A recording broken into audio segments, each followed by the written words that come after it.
Hello friends, आपके exam तो आने ही वाले होंगे और एग्ज़ाम जब आता है तो सबसे ज़्यादा आपको किसकी याद आती है। और तो और जब आप किसी मुसीबत में होते हो तो सबसे ज़्यादा आपको किसकी याद आती है। आप एक ही तो बोलते हो कि भगवान मुझे पास करा दो एग्ज़ाम में, या भगवान मेरी ये मुसीबत दूर कर दो। जाहिर सी बात है, भगवान ही हमें याद आते हैं हर मुसीबत में।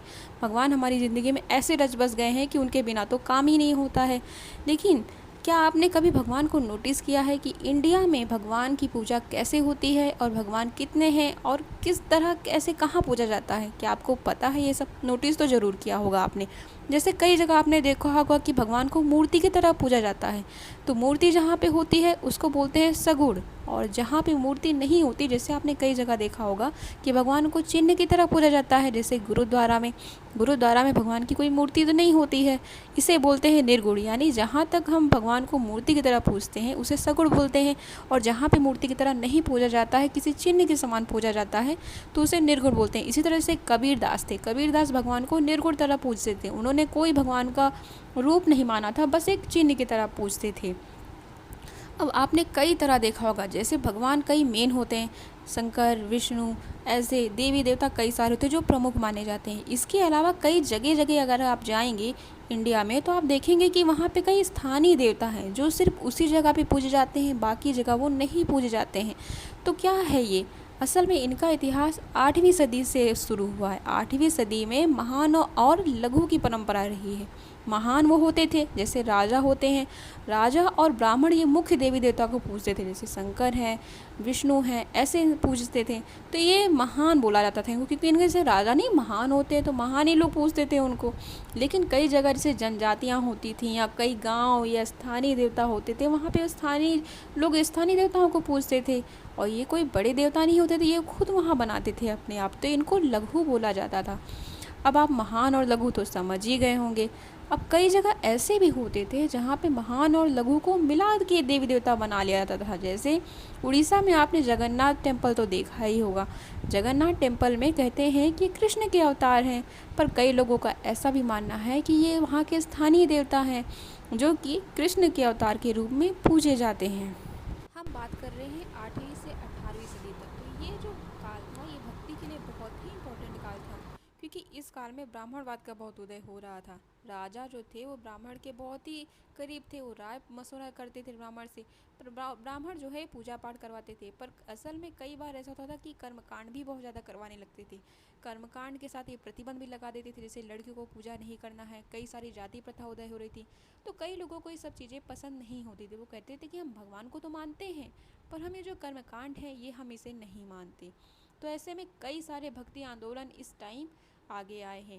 भारत में अगर सबसे पहले भक्ति आंदोलन की शुरुआत की बात की जाए तो वो तमिलनाडु में शुरू हुई थी। तमिलनाडु में अलवार और नयनार ये दो भक्ति आंदोलन शुरू हुए थे। अलवार जो था वो विष्णु भगवान को मानता था, और नयनार जानते हैं भगवान जिनके 3 आँखें होती हैं, नयन होते हैं, वो है भगवान शंकर। तो नयनार जो थे ये भगवान शंकर को मानते थे। पर इनकी खास बात थी कि ये बहुत ही अच्छे काम करते थे, ये बहुत ही अच्छे लोग थे, और ये कर्मकांड को बिल्कुल नहीं मानते थे। ये कहते थे कि हम भगवान को तो मानते हैं पर हम कर्मकांड को नहीं मानते। इन्होंने कई सारे सुधार कार्यक्रम भी किए थे। कई सारे ये जाते थे गांव में, उपदेश देते थे। इनके बहुत सारे फॉलोअर्स हो गए थे। ये बहुत सारे सुधार करते थे। इन्होंने कई सारे किताबें भी लिखी थी, जैसे तवरम जो है ये नयनार की किताब थी, और नलियरा दिव्य प्रबंधम अलवार की किताब थी। ये कहते थे कि ये विचार वेदों से भी ज़्यादा अच्छी है। तो इस तरह से ये लोग तमिलनाडु में इन्होंने बहुत सारे सुधार करके रखे थे, और कई सारे इन्होंने जो थे, राजा से भी इनका बहुत अच्छा संबंध था। राजा क्योंकि वो जानते हैं जनता के प्रति उत्तरदायी होता था, तो जो जनता जिसको फॉलो करती थी उसको कैसे मना कर सकता था।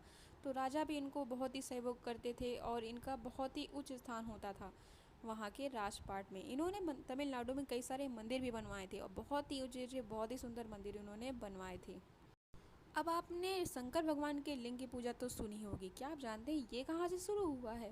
असल में इसकी शुरुआत हुई है कर्नाटक के वीरशैव संप्रदाय से। वीरशैव संप्रदाय जो था ये बांस बनाने शुरू किया था, और इसको लिंगायत संप्रदाय भी करते हैं। लिंगायत तो जानते ही होंगे क्यों, क्योंकि ये जाहिर सी बात है शंकर भगवान की लिंग की पूजा यहीं से शुरू हुई थी, इसीलिए ये लिंगायत समुदाय भी इनको बोलते हैं।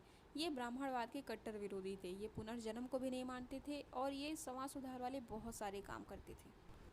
ये तो बात थी साउथ इंडिया की। अब हम नॉर्थ इंडिया की बात करते हैं। नॉर्थ इंडिया की सिचुएशन तो बिल्कुल ही अलग थी। यहाँ के जो ब्राह्मण थे बहुत ही ज़्यादा शक्तिशाली थे। यही वजह थी कि साउथ इंडिया में तो बहुत सारी बुक्स मिली हैं हमें, पर नॉर्थ इंडिया में ऐसी कोई बुक्स लिखी नहीं गई, क्योंकि ब्राह्मण इतने शक्तिशाली थे कि कोई हिम्मत ही नहीं करता था कि हम कोई बुक लिखें। इसके अलावा पूरा नॉर्थ इंडिया जो बिखरा हुआ था, सारे राजा आपस में लड़ते थे और पूरा नॉर्थ इंडिया ऐसे लग रहा था कि छोटे छोटे भाग में बटा हुआ था, कोई भी एक उसमें एकता नहीं बची थी। यही वजह थी कि विदेशी आक्रमण यहाँ बहुत होने लगे थे। वैसे भी उस टाइम भारत है सोने की चिड़िया कहा जाता था, तो सारे जितने भी विदेशी थे सब यहाँ आकर्षित होते थे और यहाँ आक्रमण करते थे। भारत में अगर पहला आक्रमण देखा जाए तो मोहम्मद बिन कासिम ने किया था 711 में, लेकिन वो बस सिंध जीत कर चला गया। लेकिन महमूद गजनवी ने भारत में 17 बार आक्रमण किया। 16 बार उसने लूटने के लिए किया था, 17 बार उसने बदला लेने के लिए किया था, क्योंकि जाते समय उसको हरियाणा के कुछ लोगों ने लूट लिया था, इसीलिए 17वां आक्रमण उसने किया था। इसके बाद मोहम्मद गोरी ने आक्रमण किया और पृथ्वीराज चौहान के साथ तराइन का युद्ध उसका हुआ, जिसमें पहली बार वो हार गया, लेकिन दूसरी बार उसने हरा दिया पृथ्वीराज चौहान को। इसके बाद वो यहाँ पे कुतुबुद्दीन ऐबक को छोड़कर चला गया एक गुलाम की तरह, और यहीं से गुलाम वंश की शुरुआत हुई। गुलाम इसीलिए क्योंकि कुतुबुद्दीन ऐबक उसका गुलाम था, और यहाँ से दिल्ली सल्तनत की भी शुरुआत होती है। इस्लाम धर्म का प्रचार होने लगा नॉर्थ इंडिया में। यही वजह थी कि यहाँ पे सूफ़ी संप्रदाय का उदय हुआ। सूफ़ी क्या होते थे? सूफ़ी गुरु होते थे जो कि आश्रम में रहते थे, और इस आश्रम को खानकाह कहते हैं। खानकाह एक आश्रम ही होता था जहाँ पे गुरु रहते थे, और इनको पीर मुर्शीद गुरु भी बोलते थे। ये शिक्षा देते थे और ये शरिया कानून मानते थे। शरिया कानून कुरान और हदीस को बुक है उसको मिलाकर बनाया गया कानून था, जिसमें कई सारे नियम और कानून रहते थे जिनको सभी को मानना रहता था। इसे ही शरिया कानून कहते हैं। यहीं से बासरिया और बेसरिया की शुरुआत होती है। बासरिया और बेसरिया में फ़र्क होता है।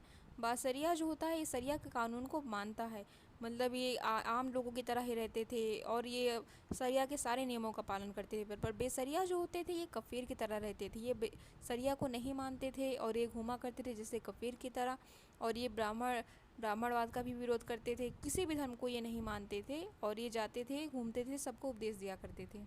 यहीं से सिलसिला की भी शुरुआत होती है। सिलसिला एक चेन या जंजीर की तरह कह सकते हैं, जहाँ पे एक गुरु होता था, उसके बाद उसका शिष्य गुरु बन जाता था, उसके बाद उसका जो शिष्य होता था वो गुरु बन जाता था। तो एक तरह से एक चेन तरह बन जाता था, जिसको सिलसिला बोलते हैं। और ये भारत में नॉर्थ इंडिया में तो बहुत ही ज़ोर से चालू हो गया था। इसके अलावा उस टाइम ऐसे लोग भी थे जो अलग धर्म के थे, जैसे हिंदू हो गया, ईसाई धर्म हो गए। ये लोग होते थे, इनको जिम्मी कहा जाता था। जिम्मी मतलब ये जैसे अल्पसंख्यक हो जाते हैं, इसी तरह उस टाइम थे। इनको अपना धर्म मानने के लिए टैक्स देना पड़ता था, जिसको जजिया कर कहते हैं। जजिया कर ऐसा टैक्स होता था जिसको अपना, अगर आपको अपना धर्म मानना है तो आपको देना पड़ेगा। हाँ, हम देखते हैं कि जो नॉर्थ इंडिया की सिचुएशन थी वो तो बिल्कुल ही अलग थी साउथ इंडिया की, जैसे बिल्कुल भी नहीं थी। इसके अलावा अगर नॉर्थ इंडिया में उस टाइम देखा जाए तो वहाँ पे गुरु नानक जी थे जो कि निर्गुण भक्ति को मानते थे। इसके अलावा मीराबाई थी जो कृष्ण की पुजारी थी, और कबीरदास थे जिन्होंने राम को माना था, पर जो राम थे वो बिल्कुल ही अलग थे। वो अयोध्या वाले राम को नहीं मानते थे, बल्कि वो राम को मानते थे जो सबके अंदर होता है। कबीरदास ने बीजक की बुक भी लिखी थी जिसको बीजक बोलते हैं। तो यहीं से हमारा चैप्टर ख़त्म होता है। Thank you so much. All the very best.